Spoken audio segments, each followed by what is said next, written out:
अब निरुपमा के विवाह की बातचीत चल रही है। उसके पिता रामसुंदर और उनके मित्र ने बड़ी खोज की, लेकिन मनपसंद वर नहीं मिला। अंत में एक बड़े राय बहादुर के घर उनके इकलौते लड़के को खोज निकाला। उक्त राय बहादुर के पैतृक जमीन जायदाद बहुत कम रह गई है, पर घर तो खानदानी ही था ना। वर पक्ष ने दहेज में 10,000 की रकम और अनेक प्रकार की दान सामग्री की मांग की। रामसुंदर बिना सोचे विचारे ही राजी हो गए। ऐसे पात्र को कैसे भी छोड़ा नहीं जा सकता। कैसे भी रुपयों की व्यवस्था नहीं हो पा रही है। गिरवी रखकर, बेचकर, बहुत कोशिशों के बावजूद भी 6-7 हजार रुपए बाकी रह ही गए। इधर विवाह का दिन करीब आता जा रहा है। आखिरकार विवाह के दिन आ ही पहुंचा। एक आदमी अधिक ब्याज पर बाकी रुपए उधार देने को तैयार हो गया, लेकिन इन मौके पर वह भी गैर हाजिर रहा। विवाह मंडप में भारी हलचल मच गई। रामसुंदर ने हमारे राय बहादुर से हाथ पैर जोड़कर कहा, शुभ काम संपन्न हो जाने दे, मैं रुपए अवश्य ही अदा कर दूंगा। राय बहादुर बोले, रुपए मिले बिना वर को मंडप में नहीं लाया जाएगा। इस दुर्घटना के कारण अंतःपुर में रोना धोना मच गया। इस बड़ी विपत्ति का जो मूल कारण है, वो विवाह की लाल चोली साड़ी पहने, गहना पहने, माथे पर चंदन चुपड़े चुप बैठी है। भावी ससुर कुल के प्रति उसमें बड़ी भारी भक्ति या अनुराग उत्पन्न हो रहा हो, ऐसा नहीं कह सकते। इस बीच एक सुविधा हो गई। सहसा ही वर अपने पितृदेव के प्रति बेअदब हो गया।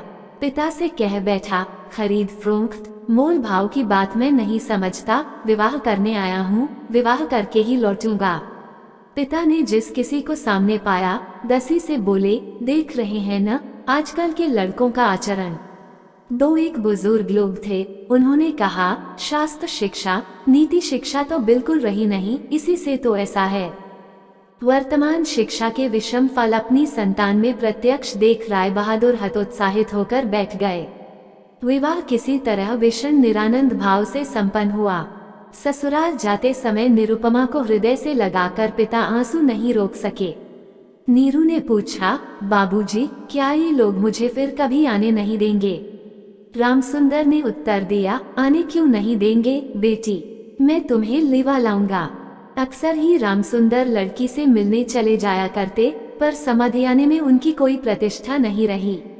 यहाँ तक कि नौकर चाकर तक उन्हें नीची निगाह से देखते। अंतःपुर के बाहर अकेले कमरे में किसी दिन 5 मिनट के लिए बिटिया से मिल पाते, तो किसी दिन मिल तक नहीं पाते। समाधि आने में इस तरह का अपमान तो सहा नहीं जाता। रामसुंदर ने निश्चय किया, जैसे भी हो रुपया चुकाना ही होगा। लेकिन कर्ज का जितना बोझ अभी कंधे पर था, वही संभले नहीं संभल रहा था। खर्च में बेहद कटौती करनी पड़ी। कर्जदार की आंख से बचने के लिए हमेशा कई तरह के हीन कौशल अपनाने पड़ते हैं। उधर ससुराल में उठते बैठते कन्या को उलाहने मिलते। पिता के घर की निंदा सुनकर कमरे का दरवाजा बंद कर आंसू बहाना उसका नित्य कर्म बन गया है। विशेष रूप से सास का आक्रोश किसी भी तरह कम नहीं होता। यदि कोई कहता, वाह कैसा रूप है, बहू का मुख देखकर आंखें जैसे शीतल हो जाती हैं। सास गरज उठती, हाँ बड़ी रूपवती है, जैसे घर की बेटी वैसा ही रूप रंग। यहाँ तक कि बहू के खाने पहनने तक की कोई परवाह नहीं करता। यदि कोई दयालु पड़ोसी किसी प्रकार की कोई कमी बताता तो सास उत्तर देती, इतना ही बहुत है। यानी कि बाप ने पूरे दाम दिए होते तो बेटी की भी पूरी सार संभाल होती। सभी ऐसा भाव प्रदर्शित करते जैसे बहू का इस घर पर कोई अधिकार नहीं, वह धोखा देकर घर परिवार में घुस आई है। शायद कन्या के अनादर अपमान की ये सारी बातें कानों कान अंत में रामसुंदर तक पहुंची होंगी। वे घर बार बेचने का प्रयत्न करने लगे, लेकिन लड़कों को बेघर करने जा रहे हैं, ये बात उनसे छिपाए रखी।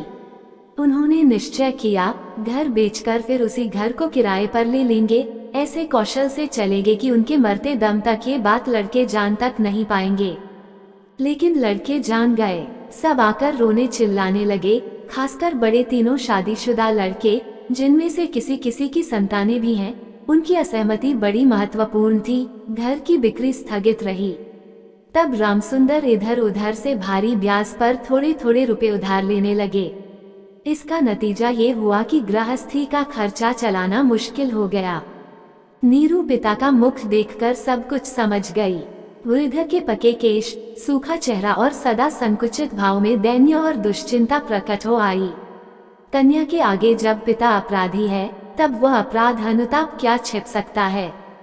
जब समधियाने की अनुमति से क्षण भर के लिए कन्या से साक्षात्कार होता, तब पिता की छाती कैसी फट रही होती, यह उनकी हंसी देखकर ही अनुमान हो जाता है। नीरू उस व्यथित पितृहृदय को सांत्वना देने कुछ दिन के लिए मायके जाने को अत्यंत अधीर हो उठी। वह पिता का मलान मुख देख अब दूर नहीं रह सकती थी। एक दिन रामसुंदर से बोली, बाबूजी मुझे एक बार घर ले चलो। रामसुंदर ने कहा, अच्छा, किंतु उनका कोई जोर नहीं अपनी पुत्री पर। पिता का जो स्वाभाविक अधिकार होता है, वह जैसे दहेज के रुपयों के बदले गिरवी रख दिया गया हो। यहाँ तक कि अत्यंत संकोच के साथ पुत्री से मुलाकात की भीख मांगनी होती और उसमें कभी कभी निराश होने पर भी दूसरी बार कुछ कहने का मुख नहीं रहता। किंतु पुत्री के स्वयं मायके आना चाहने पर पिता उसे न लाकर कैसे रह सकता है। इसलिए समधी के पास इस आशय की अर्जी पेश करने से पहले रामसुंदर ने कितनी दीनता, कितने अपमान, कितने नुकसान सहकर जो 3000 रुपए संग्रह किए, उस इतिहास का गोपनीय रहना ही भला है। वे कुछ नोटों को रूमाल में लपेट चादर में बांधकर समधी के निकट जा बैठे। पहले हंसते हुए मोहल्ले की चर्चा छेड़ी। हरे कृष्ण के घर में बड़ी भारी चोरी हो गई, उसका आद्योपांत विवरण कह सुनाया। नवीन माधव और राधा माधव दोनों भाइयों की तुलना करते हुए राधा माधव की विद्या बुद्धि स्वभाव की प्रशंसा और नवीन माधव की निंदा की। शहर में एक नई रोग का आगमन हुआ, उस विषय में अनेक अजीबो गरीब आलोचनाएं की। अंत में हुक्का जमीन पर रखते हुए बातों ही बातों में बोले, अरे हाँ समधी जी, दरअसल वे रुपए तो बाकी रह गए हैं। रोज ही सोचता हूँ आते हुए कुछ साथ लेता आऊं, लेकिन समय पर ध्यान ही नहीं रहता। अरे भाई, बूढ़ा जो हो गया हूँ। ऐसी एक लंबी भूमिका बांधते हुए अस्थिपंजर की 3 अस्थियों के समान 3 नोटों को अत्यंत सहज भाव से अत्यंत लापरवाही से बाहर निकाला। केवल 3000 के नोटों को देखकर राय बहादुर ने ठहाका लगाया। बोले, रहने दीजिए समधी जी, इसकी मुझे जरूरत नहीं। एक प्रचलित देसी कहावत का उल्लेख करते हुए बोले, छोटी सी बात के लिए वे हाथों को बदबूदार नहीं करना चाहते। ऐसी घटना के बाद कन्या को घर ले जाने का प्रस्ताव कोई जबान पर नहीं ला सकता था। केवल रामसुंदर ही थे जिन्होंने सोचा, ये सब रिश्तेदारी का संकोच अब मुझे शोभा नहीं देता। मरमहत हो काफी देर चुप रहने के बाद अंत में मृदु स्वर में बात चलाई। राय बहादुर ने बिना कोई कारण जताते हुए कहा, यह अभी नहीं होगा। और यह कहते हुए वे काम के बहाने उठकर चले गए। रामसुंदर पुत्री को मुंह न दिखाकर कांपते हाथों उन कुछ नोटों को चादर की खूंट में बांध घर लौट आए।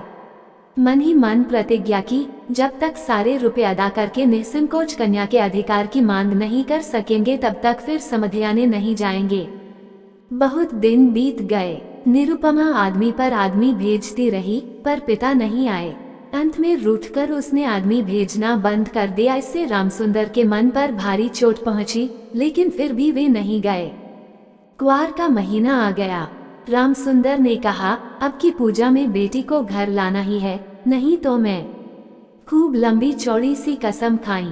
पंचमी या षष्ठी के दिन चादर की खूंट में कुछ नोटों को बांधकर रामसुंदर ने यात्रा की तैयारी की। एक 5 साल के पोते ने आकर पूछा, दादाजी क्या मेरे लिए गाड़ी खरीदने जा रहे हो? ठेला गाड़ी चढ़कर हवा खाने का बहुत दिनों का शौक है, पर किसी भी तरह उसे पूरा करने का उपाय नहीं सूझता।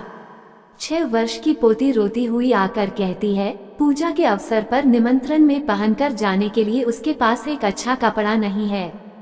रामसुंदर यह सब जानते थे। तंबाकू पीते पीते बूढ़े ने इस विषय में काफी सोचा। जब राय बहादुर के घर से पूजा का निमंत्रण आएगा, तब उनकी बहुओं को अत्यंत मामूली गहनों के साथ अनुग्रह पात्र के समान वहां जाना होगा। इन सब बातों को सोचकर उन्होंने बड़ी गहरी सांस भरी, लेकिन इससे उनके भाग्य की वार्धक्य रेखा के अधिक गहरे अंकित होने के सिवाय और कोई फल नहीं मिला। दैन्य पीड़ित घर की क्रंदन ध्वनि को कानों में भरकर वृद्ध ने अपने समधी के घर में प्रवेश किया। आज उनमें वह संकोच का भाव नहीं, द्वार रक्षक और मृत्यु के मुंह की ओर भी वह चकित सा लज्जा दृष्टिपात दूर हो गया, मानो उन्होंने अपने ही घर में प्रवेश किया हो। सुना, राय बहादुर घर में नहीं है, कुछ देर प्रतीक्षा करनी होगी। मन के उच्छ्वास को न संभाल पा रामसुंदर ने कन्या के साथ मुलाकात की।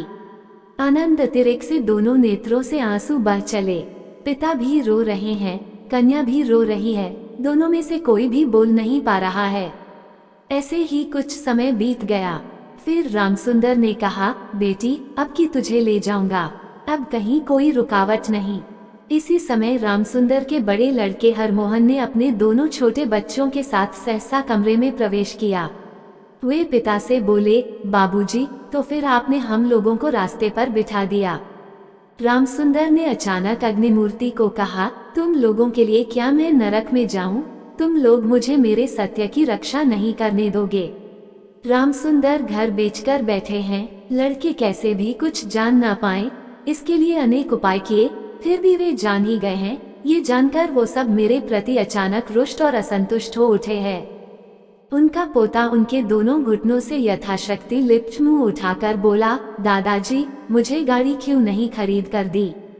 सिर झुकाए रामसुंदर से कोई उत्तर न पा नीरू के पास जाकर बोला, मुझे एक गाड़ी खरीद दोगी बुआ?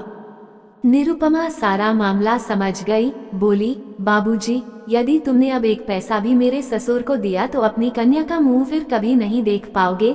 तुम्हारी देह छूकर मैं ये कसम खाती हूँ। रामसुंदर ने कहा, राम राम, ऐसी बात नहीं कहते। फिर ये रुपए यदि मैं न दे पाऊं तो तुम्हारे पिता का अपमान और तुम्हारा भी। नीरू बोली, रुपया देना ही अपमान है, तुम्हारी कन्या का क्या कोई सम्मान नहीं? क्या मैं केवल रुपए की थैली भर हूँ? जब तक रुपए है तब तक मेरा दाम है। नहीं बाबूजी, ये रुपए देकर तुम मेरा अपमान मत करो। इसके अलावा मेरे पति तो ये रुपये नहीं चाहते। रामसुंदर ने कहा, बेटी, तब ये तुम्हें जाने नहीं देंगे। निरुपमा बोली, न जाने दे तो क्या कर सकते हो बोलो, फिर तुम भी ले जाने के लिए कुछ मत कहना। रामसुंदर कांपते हाथों से नोट बनी चादर को कंधे पर डाल चोर के समान सबकी आंखों से बचकर घर लौट गए। रामसुंदर रुपए लाए थे और बेटी की मनाही के कारण वे रुपए दिए बिना ही लौटा ले गए, ये बात छिपी न रही। द्वार पर कान लगा कौतूहल स्वभाव वाली दासी ने नीरू की सास के पास ये खबर पहुंचा दी। सुनते ही उनके क्रोध की सीमा न रही। निरुपमा के लिए उसकी ससुराल अब कांटों की सेज बन गई। इधर उसके पति विवाह के थोड़े दिनों बाद ही डिप्टी मजिस्ट्रेट होकर किसी दूर शहर में चले गए थे। कहीं संग दोष से नीरू को कुछ शिक्षा न मिले, इसी बहाने अब मायके के रिश्तेदारों से मुलाकात की बिल्कुल मनाही हो गई थी। इसी समय नीरू अत्यंत कठिन रोग से पीड़ित हो गई, पर इसके लिए उसकी सास को पूरी तरह से दोषी नहीं ठहराया जा सकता। अपने ऐफ शरीर के प्रति वह अत्यंत लापरवाही बरत रही थी। कार्तिक महीने की ओस में रात भर सिरहाने का द्वार खुला रखती, जाड़े के दिनों में देह पर कपड़ा नहीं रखती, खाने पीने में कोई नियम नहीं मानती। दासियां अक्सर भोजन लाना भूल जाती, तब एक बार भी मुंह खोलकर उन्हें स्मरण नहीं दिलाती। वह पराये घर में दास दासी की तरह स्वामी स्वामिनी के अनुग्रह पर निर्भर हो रही है, ये संस्कार उसके मन में बद्धमूल हो रहा था। लेकिन इस प्रकार का भाव भी सास को सह्य नहीं था। यदि भोजन के प्रति बहू की किसी प्रकार की लापरवाही देखती तो सास कह उठती, नवाब के घर की बेटी है न, गरीब के घर का अन्न इनके मुंह में रुचता नहीं। फिर कभी कहती, एक बार देखो तो कैसी बुरी शक्ल बना रखी है, दिन ब दिन जैसी जली सूखी लकड़ी सी हुई जा रही है। रोग जब गंभीर होता गया तब सास बोली, ये सब इसके नखरे हैं। आखिर एक दिन नीरू ने अत्यंत विनयपूर्वक सास से कहा, माँ, मैं एक बार अपने बाबूजी और भाइयों को देखूंगी।